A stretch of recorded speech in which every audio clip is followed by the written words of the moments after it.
Novos tempos, novos sentidos.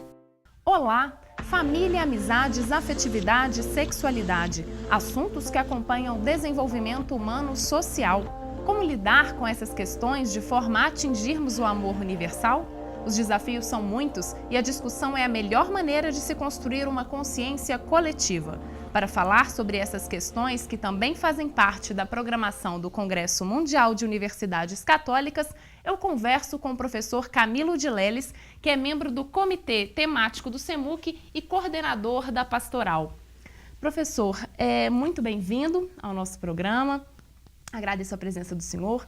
Esse tema, né? Família, afetividade, sexualidade e amizade, são temas sempre atuais? Sem dúvida, né? Nós vivemos porque são temas próprios do ser humano, né? A gente chama isso da dimensão ontológica da pessoa, quer dizer, independente de raça, de cultura, de temporalidade, né? São questões sempre norteadoras da pessoa humana. Então, por isso que a gente retoma esses temas devido à sua atualidade, à sua complexidade, e são temas também que são transversais a toda a questão, inclusive a questão universitária. Pois é, e nesse caso são temas assim que possuem particularidades, mas que também se interagem, né? Como é que a gente pode enxergar isso? Sem dúvida, são temas gerais, né, que se constroem a partir da sociedade, mas que têm sua particularidade, inclusive no meio universitário, né? E essa particularidade, por mais que a sociedade mude os seus parâmetros, por mais que se mude paradigmas na sociedade, são temas que são muito pessoais, individuais, e de um coletivo próprio, porque a cultura está envolvida nisso, né? O meio em que a pessoa vive está envolvido nisso. Então a pessoa entra no meio universitário, por exemplo, ela não abandona toda essa temática, mas ela passa a ser influenciada de alguma forma, até questionada, poderíamos dizer assim, por todo o meio acadêmico, pelas ciências e pelo novo momento que se vive numa universidade ou na própria sociedade. E a família, que acaba sendo uma instituição aí mais persistente no tempo, ela tem uma função orientadora, às vezes, né, reguladora de todos esses assuntos? Sem dúvida, né? A gente olha para a família, a gente vê que família é um núcleo que ele vai mudando, e a família mudou muito na sua constituição, na sua forma de vivenciar, até mesmo troca de papéis, né? Você pode encontrar hoje um homem que fica mais em casa, uma mulher que sai mais, você pode encontrar um homem trocando fralda, né? Toda essa questão, mas o importante é que a família continua ainda um núcleo de formação, de estruturação da sociedade. Veja, por exemplo, a formação da personalidade da pessoa. Ela se dá ali na família, né? A formação da consciência desde pequeno. Então é um núcleo, eu gosto de dizer que a família é a primeira escola, é a primeira universidade, é o primeiro aprendizado, é a primeira sala de aula que se tem. Então, com todas as mudanças, a família hoje ainda influencia muito nas pessoas, na constituição da pessoa, na escolha da profissão e na vivência da própria profissão. Dentro disso, a família acaba influenciando muito na sociedade e a sociedade, em contrapartida, também influencia muito na família. Fica aí uma via de mão dupla, professor. Sem dúvida, né? Podemos dizer que muitas revoluções começaram na família, né? Muita coisa tem o seu nascedouro na família e atinge a sociedade. Então, de alguma forma, as famílias, que são todos os familiares, estão em vários cargos, em várias funções na sociedade, então acaba influenciando a sociedade. Ao mesmo tempo que a sociedade, com as suas mudanças, com os seus desafios, acabam também dando um novo tom para a família, né? E nessa permuta, nesse feedback, nessa reciprocidade, nem sempre tudo é bom, nem tudo é construtivo. E aí, para dar um exemplo, quer dizer, a grande mobilidade que se tem hoje, o grande desafio de se estudar em lugar, se trabalhar em outro, namorar em outro, divertimento em outro lugar. Um intercâmbio enorme, totalmente. Né? Então, esse intercâmbio, essa velocidade, essa pressa, essa mobilidade, de alguma forma afeta a família. Porque a família pode virar uma república, onde as pessoas se encontram. Como que a família se adequa a isso tudo? Pois é, aí o grande desafio é isso, né? Como atualizar o momento sem perder a qualidade, a profundidade. Então, se eu fico menos na família, mas como viver aquele momento de forma profunda, intensa? Se eu fico pouco em casa, quem sabe olhar nos olhos, quem sabe dar-se conta do outro e não chegar simplesmente em casa e já ir ligando vários aparelhos ou eu estou em casa, mas estou ali conectado e não estou. Então, talvez uma grande temática para os temas atuais é como aproveitar da qualidade, da profundidade, ao pouco tempo que talvez eu vou estar na família. E acaba que as famílias hoje, elas realmente estão seguindo um novo modelo, até que a própria economia dita, né? As necessidades ditam. Então, muitas vezes, pais e mães fora de casa, crianças nas creches, como que a família pode ser preservada enquanto instituição no meio disso tudo? Ficam essas dicas mesmo de aproveitamento do tempo? Sem dúvida.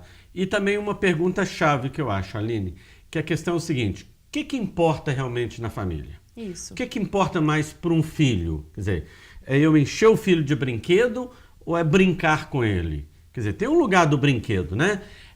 O que importa mais? É eu deixar um apartamento ou dinheiro para o filho ou deixar uma boa formação, uma boa educação, algo que ninguém pode roubar dele? Então, eu acho que essa pergunta assim, o que importa para a família? Porque às vezes o capitalismo leva a gente a correr de muitas coisas que vira modismo, muitas coisas que não são referenciais, não são essenciais para a família. Se a gente fizer essa pergunta assim, o que importa realmente? Qual que é a prioridade da minha família? Eu acho que isso pode ajudar muito. E nesse caso varia de família a família, por isso importante o diálogo, né? Sem dúvida. O diálogo e uma prioridade de uma família pode não ser a de outra, né? Mas eu acho que conversar, isso é importante, né? Tem um pensamento que diz assim, que a gente não deve andar com a cabeça erguida, como se fosse melhor com os outros, nem de cabeça baixa. Olho nos olhos, olhos nos olhos já é suficiente, né? Esse encarar, dar-se conta do outro ali na família. E a gente vê aí diferentes tipos de sociedade, a gente vê, por exemplo, a influência da instituição familiar dentro dessa sociedade, quando a gente pensa Noruega, Suécia, que acabam tendo índices, né, de desenvolvimento humano muito altos, né, próximo aí, no caso, ao índice máximo, né, ao valor máximo, e elas possuem, por exemplo, o maior tempo de licença maternidade, oferecem às vezes 14 meses de licença que podem ser até divididas com os pais, né? Não só aí mães, mas pais também entram nessa jogada. Isso é um diferencial, isso é investir em família e, consequentemente, ter uma sociedade com uma qualidade maior? Eu diria que isso ajuda, Aline, né? Porque, por exemplo, a licença está passando de 4 meses para 6 meses, né? Eu acho que o marido também tinha que ter licença, porque ele faz parte da família, ele está junto, tem toda uma questão. Melhora, eu acho que isso é um adicional, isso favorece. Agora, a gente não pode usar isso como álibi para mim dizer, como nós não temos como na Noruega, então a gente não pode ter qualidade de vida. Não, isso é uma falsa ideia, né? Eu acho que no ritmo nosso, com o nosso jeitinho brasileiro, sabendo administrar, eu acho que a gente pode fazer muito, né? Então eu acho que é muito mais uma falta de orientação, de formação humana, de formação afetiva, uma orientação sobre como conviver, como lidar com a educação dos filhos. Então eu apostaria mais assim, como eu posso encontrar no meu ritmo, no meu tempo, novos valores, novas perspectivas. Sim, adequar-se também às realidades do país, né? Sem dúvida. Professor, a gente também vai falar um pouquinho sobre a sexualidade, né? Um dos nossos temas. Como encará-la nos tempos de hoje? Eu acho que encarar a primeira forma seria entender bem o que é sexualidade. Quando a gente fala sexualidade, nós estamos falando de masculino e feminino, de mulher e de homem, né? E com tudo o que envolve essa questão, né? Então, a sexualidade é uma dimensão mais complexa do ser humano. E ela envolve todo o ser humano. E uma parte da sexualidade humana é a genitalidade, são os órgãos genitais, é o ato sexual genital, que é uma parte de toda uma complexidade. Então, nós queremos trabalhar essa temática, porque hoje em dia, a sexualidade, né, como um todo, ela é a base de tudo. Tudo que nós fazemos é a partir do nosso ser masculino ou feminino e da relação com o diferente. Então, eu acho que a sexualidade ela está submersa aí, ela está como base de muitas questões. Então, uma pessoa que não tem uma sexualidade madura, desenvolvida, e aí eu gostaria de dar um exemplo, por exemplo, o machismo. É uma imaturidade sexual. Sim. É um machismo. Então, se a pessoa é madura sexualmente, ela já tem uma base para se deslanchar, seja economicamente, seja profissionalmente, seja nas amizades. Então, nós consideramos que a sexualidade não é um apêndice, não é um acessório, mas ela é nuclear no ser humano. Eu gosto de dizer muito assim que nós não não temos sexo, nós somos sexo. Né? Então eu sou masculino em todo o meu ser, no jeito de pensar, de falar, de sentir. Né? Você é feminino em todo o seu jeito de ser. Então, partindo dessa complexidade, dessa riqueza que é a sexualidade, eu acho que ela tem que entrar nas nossas pautas. Ela tem que entrar na pauta política, ela tem que entrar na escola. Quer dizer, sexualidade não é um departamento à parte que só entra em algumas áreas. Não, ela está ligada em todas as áreas da vida humana. E aí, para finalizar, como é que a gente consegue atingir aí o amor integral? Pois é, o desafio do amor integral é justamente esse, né? Quando a gente fala amor integral, nós estamos pensando na pessoa como um todo. Né? O que acontece hoje muito na sociedade é uma fragmentação. Se fragmenta muito, como se fossem gavetas que você vai abrindo e vai trabalhando alguma coisa, deixa outra guardada, mas o ser humano é um todo. Se você fecha de um lado, brota de outro, né? É um todo. Então, falar de amor integral é falar de uma vivência integral, de uma entrega integral, né? de um conhecimento integral, né? De uma escuta do outro integral, quer dizer, escutar toda a pessoa.